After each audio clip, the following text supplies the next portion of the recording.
Hello, good evening, and welcome to PM Express, the first day of the week. My name is Stephen Enti, as always. Now, today the Accra Psychiatric Hospital sent home 30 patients, inmates from the Eastern and Volta regions who have been cured.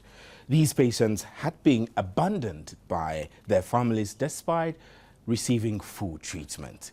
It is estimated that of the over 24 million Ghanaians who live in this country, 650,000 are suffering from a severe mental disorder, and a further 2.166 million are suffering from a moderate to mild mental disorder.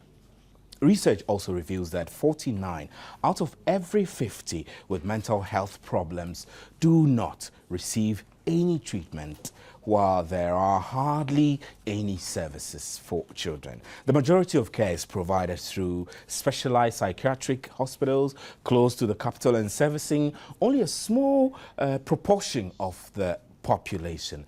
Furthermore, the proportion of health spending which is allocated to mental health is woefully inadequate. The Mental Health Act was passed and assented to by the President last year to the joy of many, but its parameters aren't exactly sufficient. But, well, are they sufficient? Those are some of the questions we will be asking. And tonight on the show, we will be discussing the social, clinical and legislative issues surrounding psychiatric or mental health in this country. We want to find out what the state of mental health in this country is. We also want to find out how far the Mental Health Act has gone and how successful was last year's reintegration exercise, and what should we expect in this year's in the exercise, continuation of the exercise. In the studio with me tonight, I have to my immediate left Angela Dramina Boaji, who is Executive Director of the ARC Foundation. And then next to her, we have Peter Yaro, who is Executive Director of Basic Needs Ghana. So later on in the show, we'll get onto the phone line to speak to the Medical Director of the Accra Psychiatric Hospital, and then we'll speak to a leader of the Repatriation Journey team, Noah Atakra Bako, to speak to us on the various issues that we will bring forth in our discussion tonight. We'll take a short break, and when we return, we will launch into the discussions fully. Stay with us. Welcome back to PM Express. My name is Stephen Enti, and as earlier I introduced my guests, Angela Dramina Boaji and Peter Yaro, there in the studio. Let me start with you, Peter. Most of the work you do, we understand, is very centered around the northern part of the country. Tell me, what is the state of mental health care in the northern part of Ghana before we Yeah. Well, thank you very much. The state of mental health care in the northern parts of Ghana, it's one where people are making do with what is available. It's largely non-existent. Formal mental health care is largely non-existent. And so there is a large amount of use of traditional healers and other informal healthcare services, such as people who make use of their spiritualists or some faith-based healers. But I must also add that increasingly there is a growing presence of well-developed community mental health care services that you can find within the district capitals and regional capitals. I see. Because of the activities of basic needs and a certain consciousness of the various healthcare directories. We'd be grateful if you could to speak improve up, mental health services. Yeah. So what I'm saying is that there is a growing interest through the work of basic needs of mental health authorities to promote community mental health. So you are seeing a conscious effort by community psychiatry units reaching out to communities to provide services, and an active interest in recruiting community mental health officers to man various community psychiatry units that were virtually closed down. So that is the mix of it. a large proportion of use of traditional healers and other alternative health practices, with an increasingly well-developed community mental health service system that people are actively using. Right. So, I mean, when you go to any part of the north, let's say Tamale or Bolgatanga, do you see mentally derailed people walking on the streets and sitting on the sheds like we do see in Accra? I don't know whether I'm using the correct description of saying mentally derailed. I mean, these are some of the things that we should. So mentally challenged. Do you see? Yeah. For us, we like to say people who are living with mental illness, or people who are living with epilepsy. So maybe I should cut off the answer to that question and ask you, what do we mean when we say mental health? Well, as you well know, there is what we call the WHO universally accepted definition of being a state of mental, physical, emotional, and psychological health or balance, with not necessarily the absence of disease. I'm not defining, but giving the key parts of what would be called a good state of health. So a good state of health does not just mean you have no you have no, say, disease, I mean germ or anything in you, such as a malaria parasite that you may need treatment for it. But it also means you are emotionally well balanced, physically you look well and fit, and that you can be functional and relate in your socio-cultural milieu, and everybody accepts your kind of behavior and way you go about things as being the norm, and so acceptable by all people who know what is normal. So you probably would go to a community or a certain culture, your behavior, you may look very normal, but people may not accept that because they think it's in variance with what they would consider. So they may say there is something wrong with you. So it means you are not totally healthy. But on the whole, it is one where your state of health goes to mean a stable physical, emotional, mental, and psychological balance. So you do see people living with mental illness? Yes, and that's what I was going to say. There's I wouldn't say huge, but it is common sight on the street to see people who are destitute, who have become vagrants. But any part of destitute doesn't mean mentally unstable. Absolutely, but we do say most of the people who are destitute are people who have had problems with mental illness. They are mentally ill. I'm not saying destitution is equal to mental illness, but most of the mentally ill have become destitute and are on the streets. So we see them. It's everyday spectacle in most of the regional capitals and district and it's no different from not at all. It's not very different from any other part of this country. Yeah. Angela, let me come to you. When we look at the state of mental health in Ghana in general, your foundation has advocated for certain structures to be in place to make sure there is equal access to health facilities. What do you make of the state of mental health in Ghana in general? Of course, on the back of the fact that we have a new Mental Health Act. Well, it's one thing to have an act. It's another thing to know that the act is becoming operational. And I think we still have some way to go on that. But as Peter said, you know, there are quite a number of people who have challenges with their mental health. And, you know, for us who work with women who have faced sexual and gender-based violence, I mean, I am yet to see one such case that hasn't some psychological impact or the other. We work with incest victims who, after 4 years, still hyperventilate, still have nightmares, still have flashbacks, you know, they jump when they hear a noise, you know. So I think on the whole we are underestimating the extent of the problem.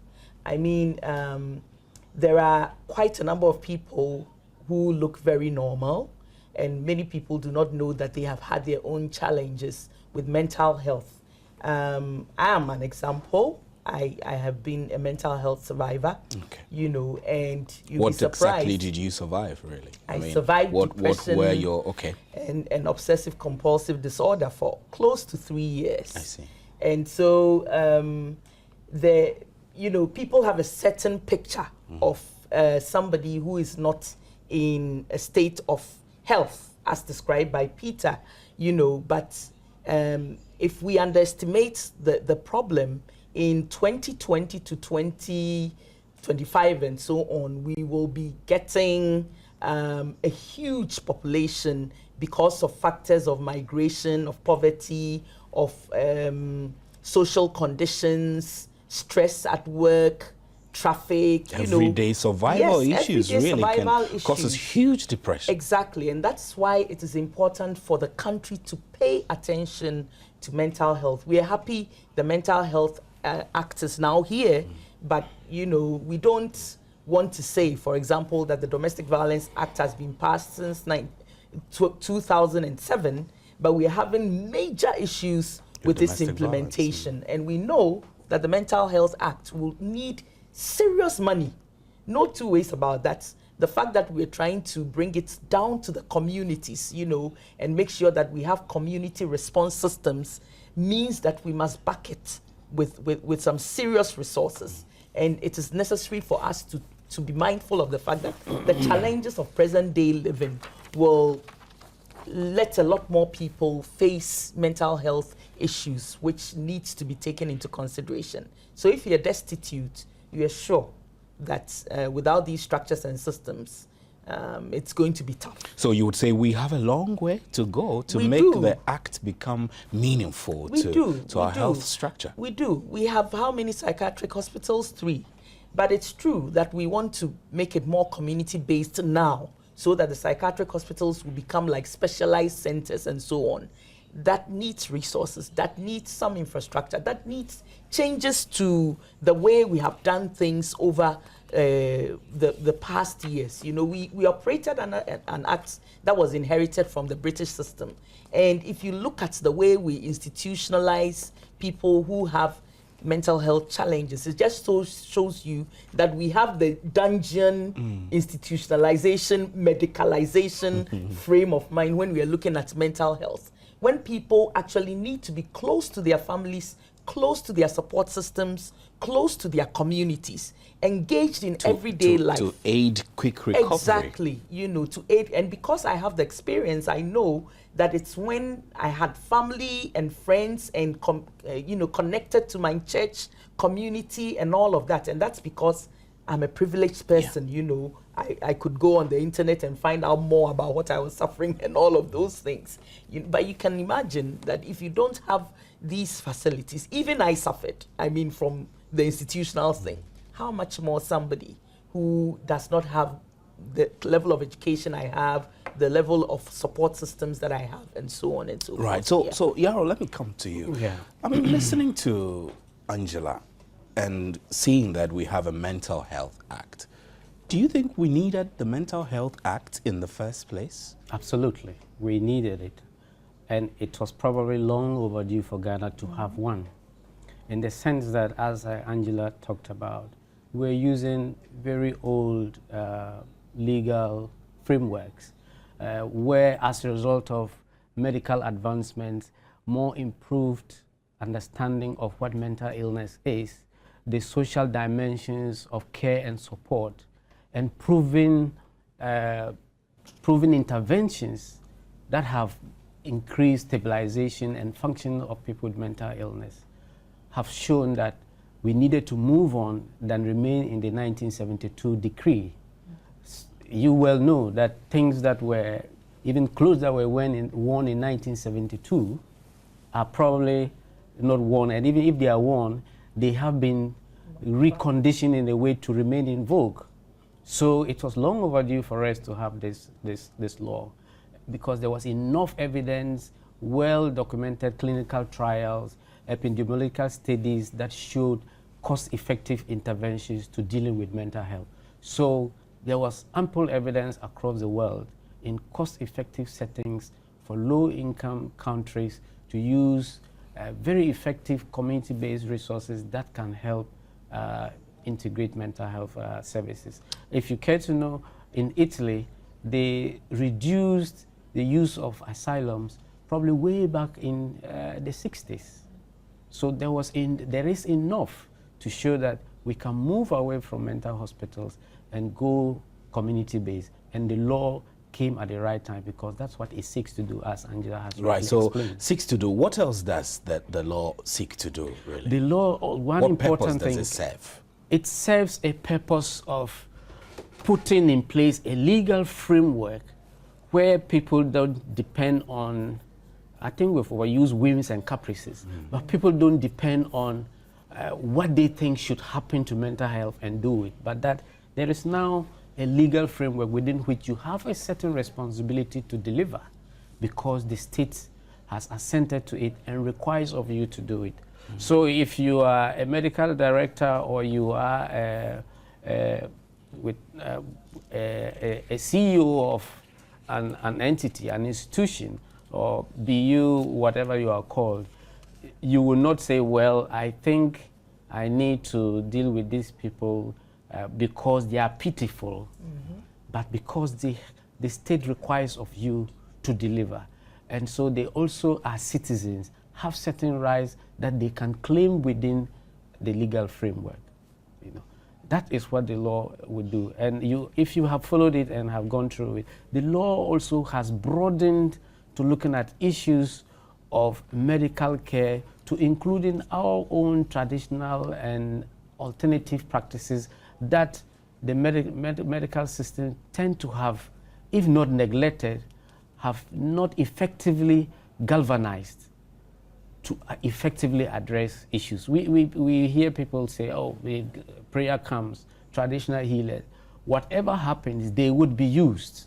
So the best is to ensure they are properly regulated and supported to come in and provide that needed support. And that is what the law seeks to do. The law is also encouraging that all facets of our socioeconomic, political, and civic issues integrate a certain level or have a certain level of consciousness for mental health issues, people with mental ill health, and that there is a certain level of equity in social protection systems that don't just look at, oh, we have talked about disability. So, oh, but we are addressing disability issues. Oh, but we are addressing vulnerability issues. More it like lip service to that. So Yeah. let me switch to Angela. The law would look at increasing the current number of psychiatrists from 14 to 100 and others such as psychiatric nurses, clinical psychologists, psychiatric social workers, and psychiatric medical assistants, among others. Traditional and faith-based healers will receive training and use as frontliners. I've only just captured a few objectives of the law. Is this good news? Oh, it's good news. It is very good news. Number one, we have just too few mental health practitioners in the country when it comes to those at the psychiatric level. And then when you talk about the nurses, the community health nurses and so on, we need to train many more. In fact, if you're talking about community-based, it means that every community needs some service, you know, so the more, the better. The more, the better. The experts, the clinical psychologists, until very recently, we had the famous 5 or the famous 6 or something like that, you know. Most of them would know them, you know, Dr. Abbas Fadide and so on. They did huge work, you know, the Dr. Saris, the psychiatrists, the Dr. Sayes, and so on and so forth. They have been sort of carrying the burden of mental health when it comes to the institutional side of it for so many years. Thankfully, the university is training more MPhil students into clinical psychology and the other psychologies. And then also, you know, we are looking to increase the psychiatric nurses and the psychiatric doctors. But even more importantly is the kind of work that Basic Needs is doing. And on the side, the kind of work that organizations such as ours that look at particular target groups who may not present as mental health patients, Yeah. but whatever they are suffering has mental health impacts and implications, you know, to really find a way of galvanizing action from all of these community-based resources, you know, get better networking going on, get more training, you know. Just a few days ago, we had a mental health practitioner come in and do some work with us at the Art Foundation. Very simple skills in which you can use to identify somebody who is going through a problem, you know, warning signs, early warning signs, and simple things. And in the discussion, as we discussed, we realized that, you know, more than we thought had issues. Yeah, you know, and possibly people were looking among themselves. Oh, exactly. you might have You see, so very simple things by which we can all begin to take a look at the next person, your neighbor, and say, how are you today? You know, how are you feeling today? And if you're stressed, can I give your back a rub? Simple things that will help relieve people of stresses and the kinds of triggers that lead to mental. So it's good news. The thing, though, is that when it comes to social protection issues, our governments have problems with, you know, treating them as priority issues. And so we are hopeful that this time around, whether they're going to link up with, I don't know who, but the national budget must reflect, you know, some serious attention, because that's your human resource. National budget. That's your national budget must reflect serious attention to mental health issues within the wider social protection issues that we have. Well, you're watching PM Express. My name is Stephen Anti, and you can share your views, ask your questions, and express your emotions, and post your comments on our Facebook or facebook.com/Joy News on TV. You might also follow us on Twitter. Our handle is Joy News on TV. If you have your phone or tablet, you can send us a text 1760 or WhatsApp us on 0544, I beg your pardon, 334722, 0544-334722. Now, earlier today, 30 inmates were discharged from the psychiatric hospital to go home to their families and their various communities to start the process of reintegration. We covered that story and we'll play it back for you now. The decongestion exercise by the management of Accra Psychiatric Hospital started in January 2012. It saw the successful reintegration of about 450 patients into their various homes and communities. The hospital is continuing with the exercise this year with the hope of discharging about 150 more patients. 30 inmates made up of 22 males and 8 females are expected to be reintegrated into their respective communities in the Eastern and Volta region, as they have been declared medically fit by hospital officials today. Some of the inmates, according to hospital authorities, have spent from 1 month to about 20 years in the hospital. Dr. Akwesi Osei, medical director of the hospital, says the exercise has been fruitful so far. It's all been wonderfully positive. Of the 450 patients we sent home, just about 3 had to be brought back because in their cases, there was a house, but there was no home. The physical structure of a house was there, but there was nobody there really to accept them. He also indicated the hospital is looking forward to the inauguration and establishment of the Mental Health Board by the President this year. This, he says, will eventually see to the establishment of mental hospitals in all 10 regions of Ghana to help reduce the pressure on Accra Psychiatric Hospital. With the impending implementation of the mental health law, which I hope will be very soon, what we are going to do is to establish mental health facilities all over the country. So every regional hospital is going to, every region is going to have a small psychiatric hospital of about 40 to 50 beds.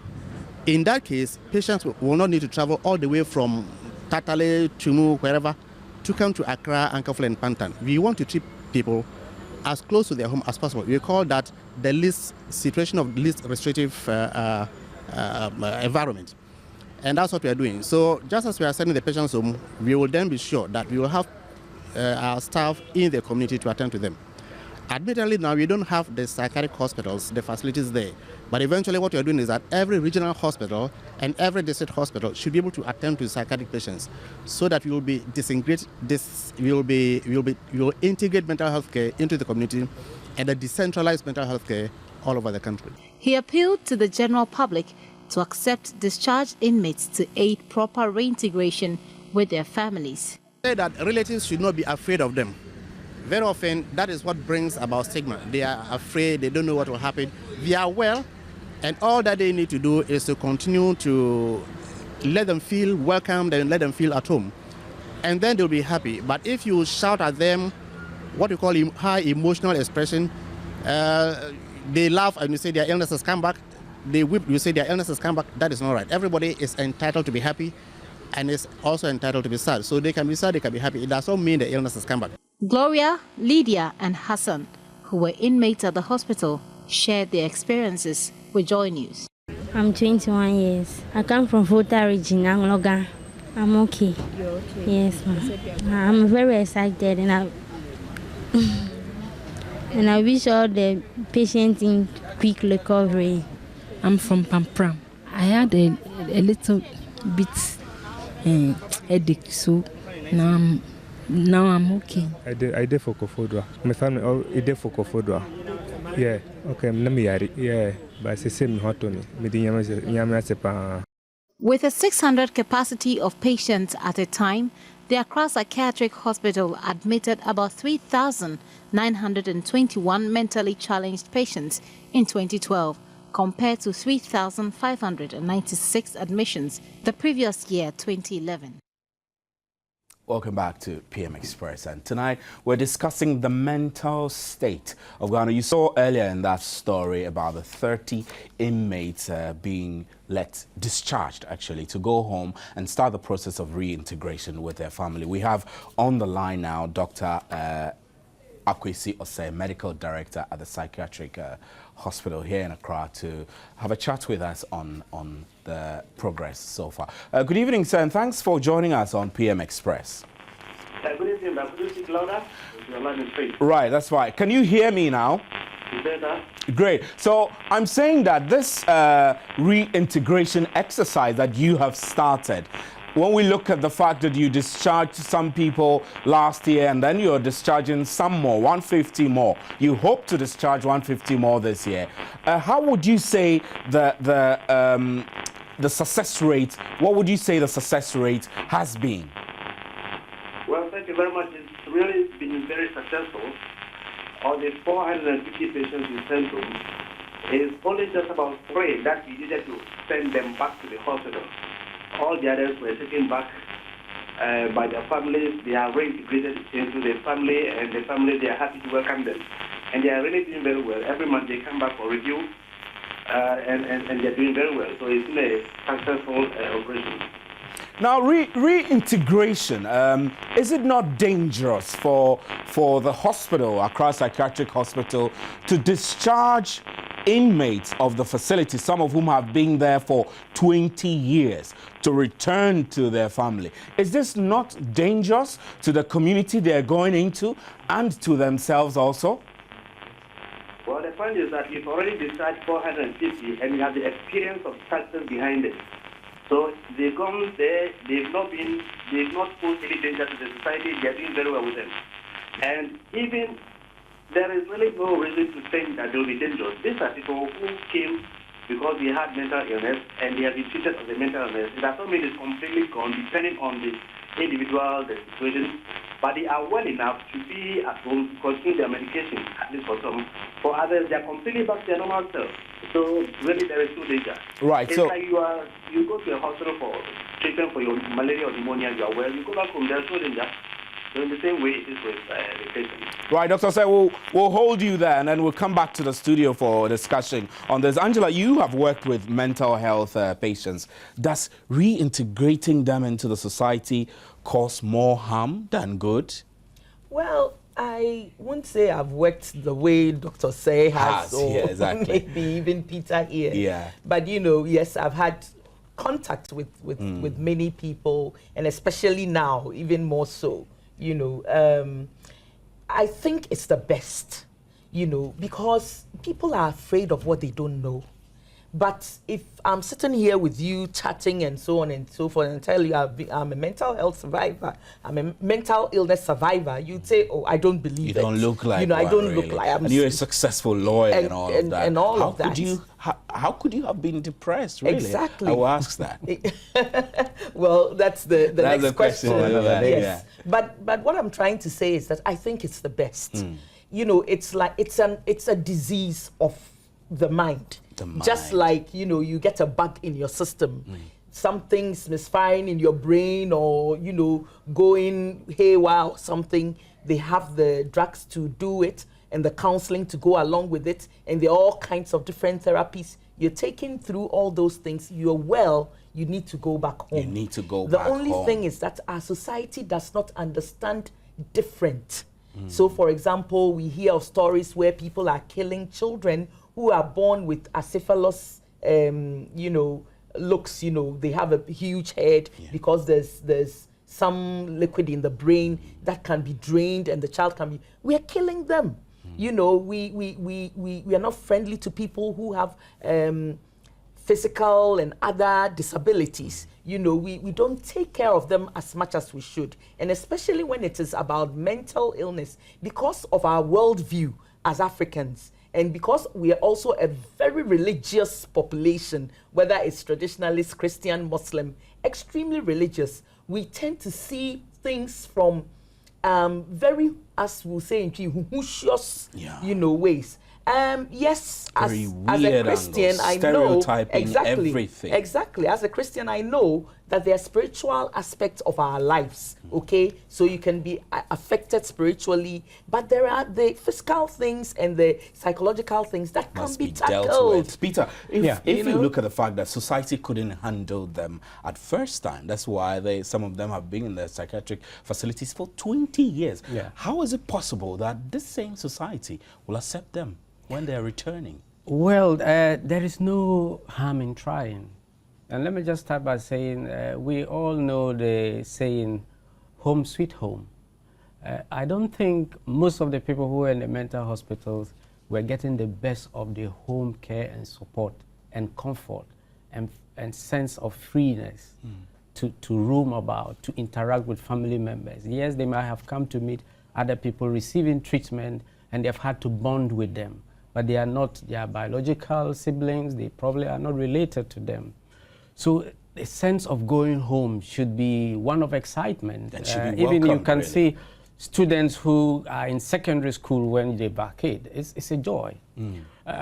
So it's the best to do, to send people back home. And we shouldn't be too hesitant. And too critical about the fact that we're bringing quote-unquote mad people to mix in our community. Yeah, but that is where I just want to add on to that, because somebody has been plucked away for a certain period of time, sending that person back equally needs a level of preparation, a level of preparing family, a level of preparing community, a certain level of assurance that as you go back, you are going to get all the needed support. Maybe we should put this to Dr. Osei, who is still on the line now. Dr. Osei, if you can hear me, two things I want to raise with you before we wrap up. Let's talk a bit about money. How much is it costing to reintegrate these patients?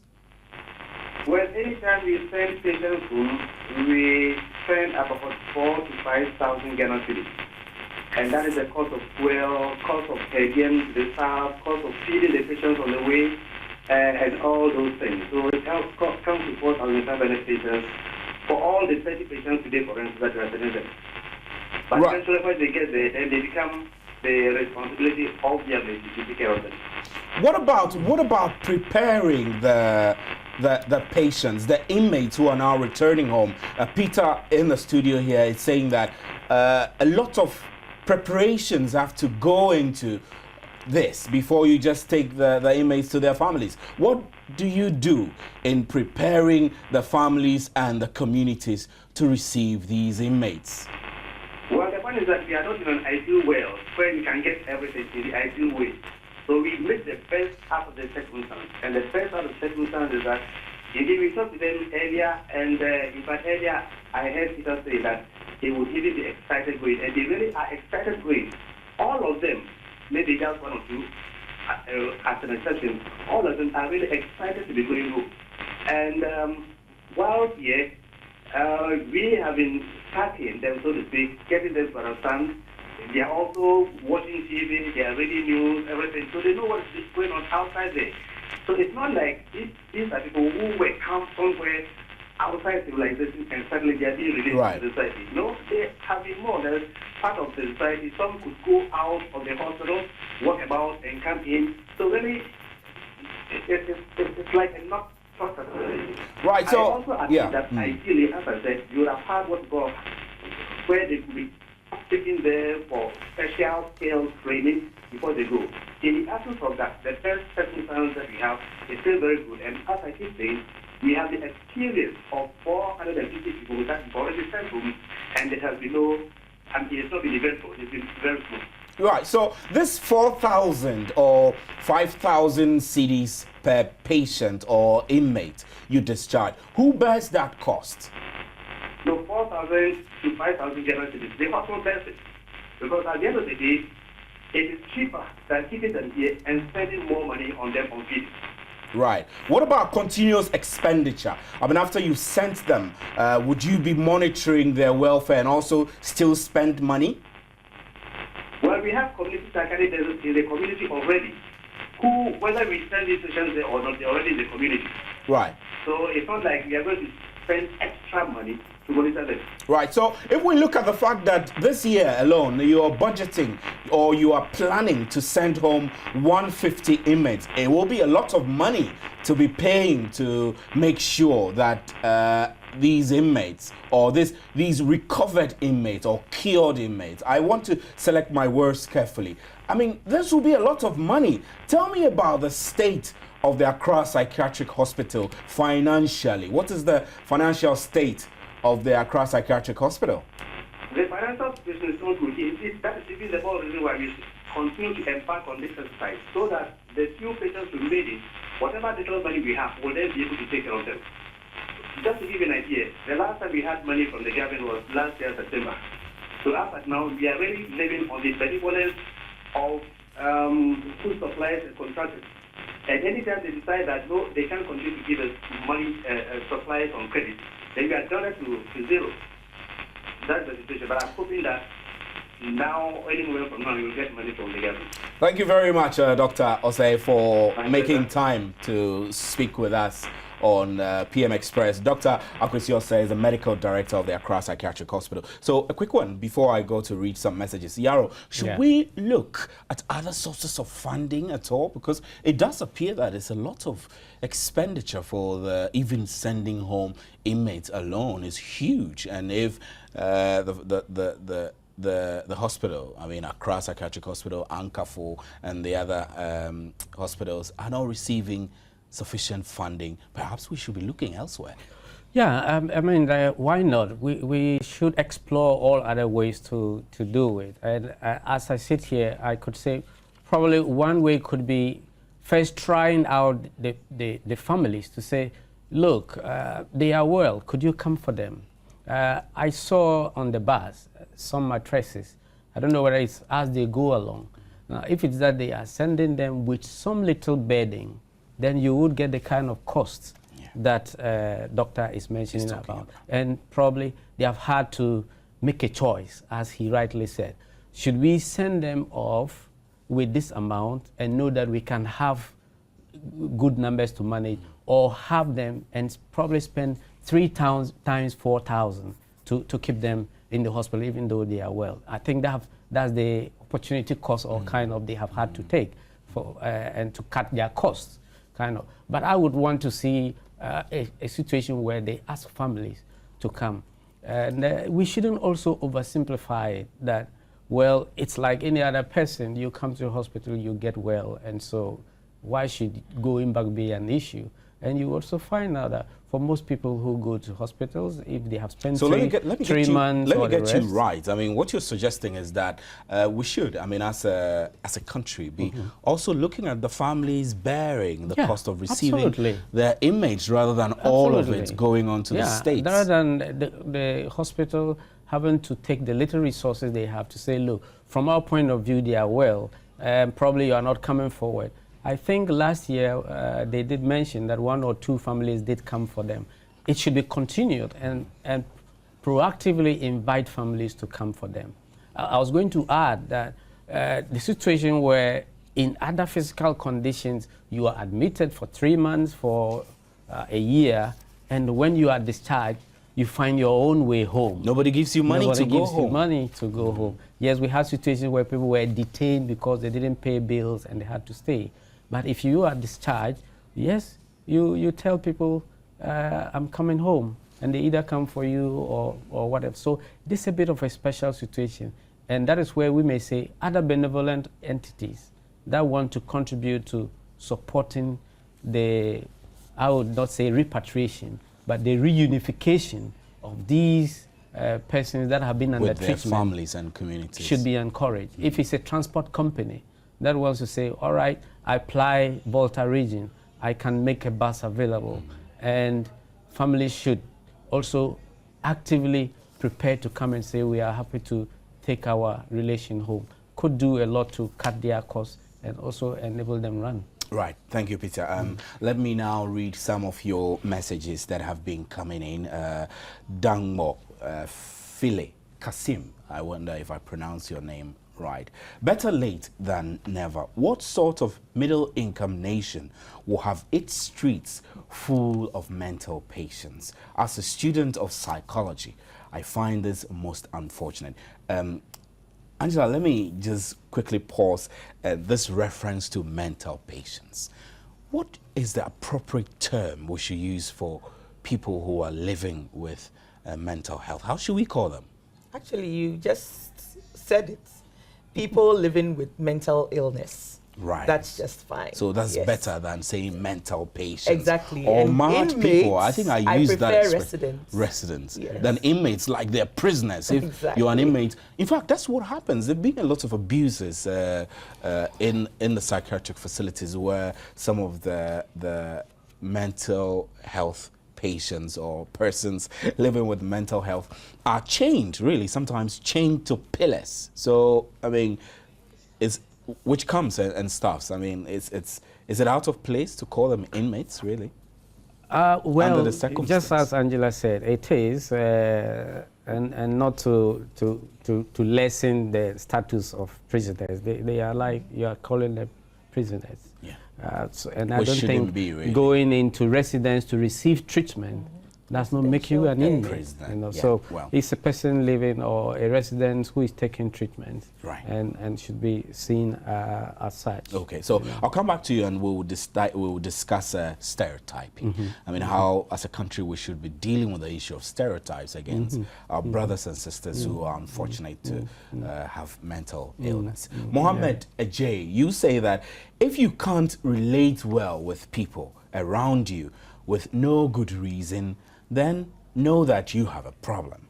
If you fear rational objects that are considered normal in society, example, light, then know that you have a problem. If you had an accident long ago or witnessed one and have still not gotten over it, with frequent flashbacks and nightmares, know that you have a problem.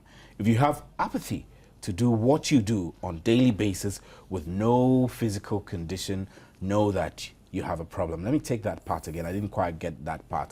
If you have apathy to do what you do on a daily basis with no physical condition, know that you have a problem. I think Mohammed is trying to put in a context what a mental illness is. I mean, do you both agree with some of the things that he has said? That if you, for example, if you fear rational objects like the light, etc., you have a problem.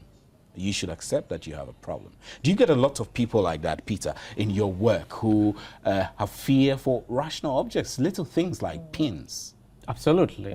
They are all forms of phobias that should be seen in the realm of having mental ill health. So just as the last one, I can't exactly quote, that what you normally do if you now have apathy to it.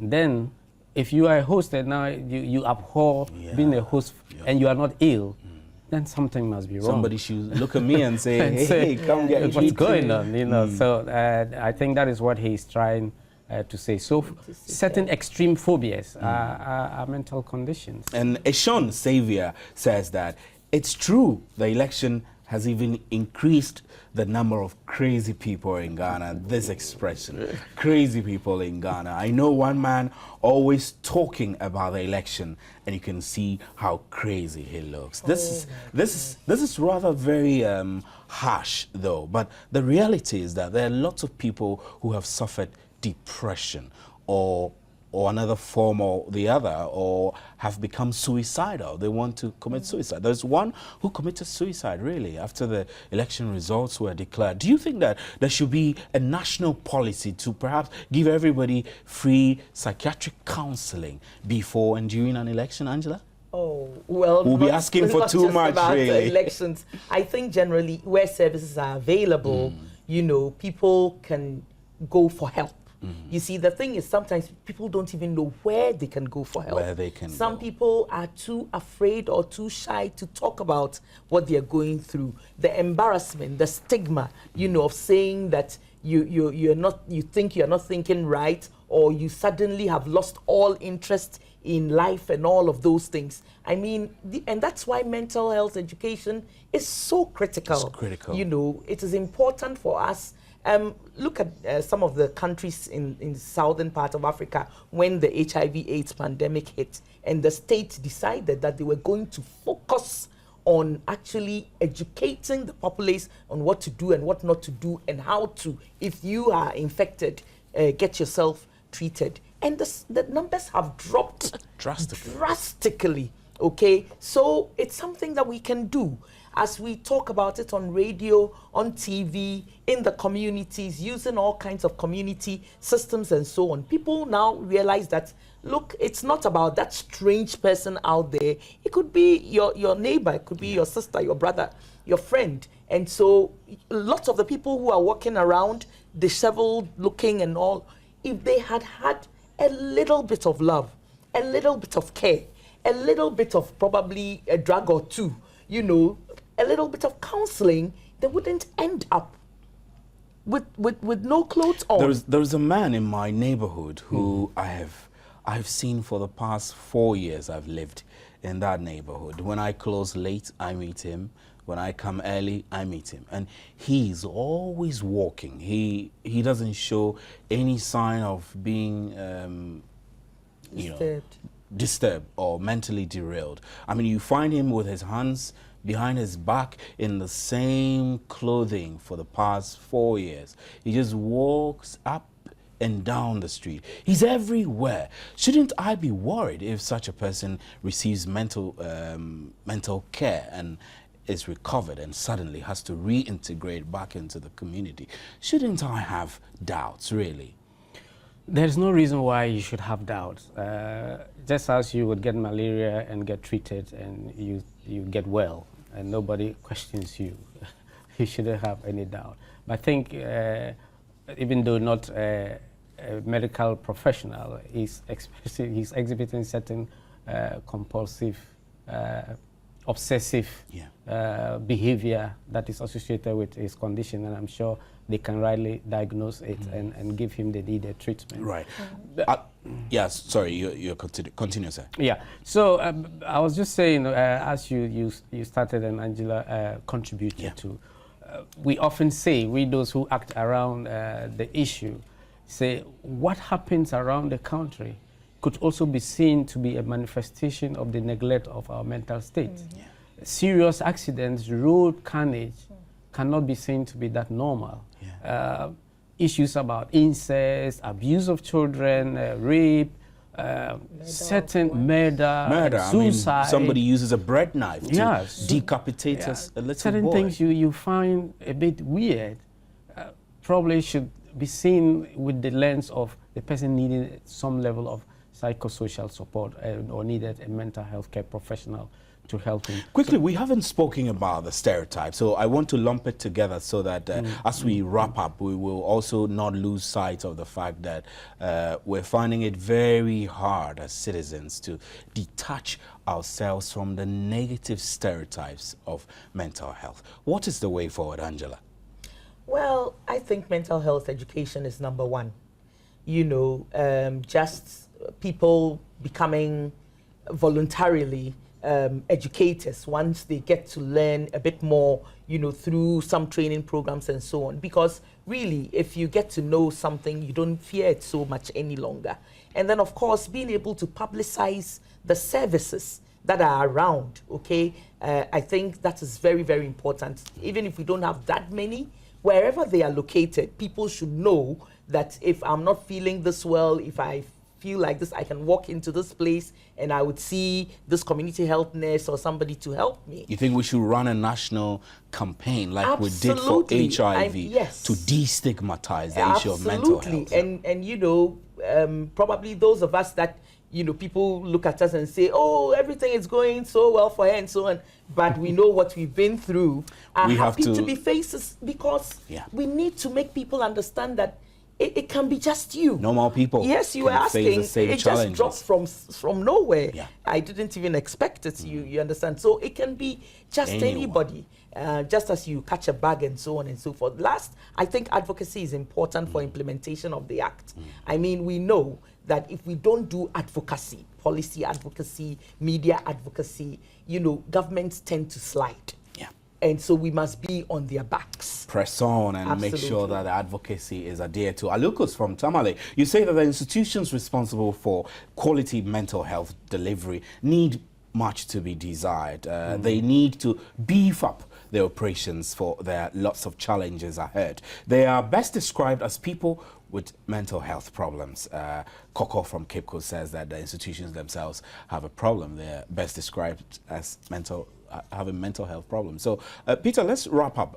Finally, before we leave here, what will be your closing remarks? I mean, in the face of all the challenges we've spoken about, we didn't even get the chance to talk about a recent decision by Ankafor to close its doors on admissions because they didn't have enough money to feed the inmates. They closed the facility and they're not receiving new admissions anymore. On the back of that, and on the back of the fact that the Mental Health Act and its implementation, the setting up of a mental health board and everything still keeps hanging.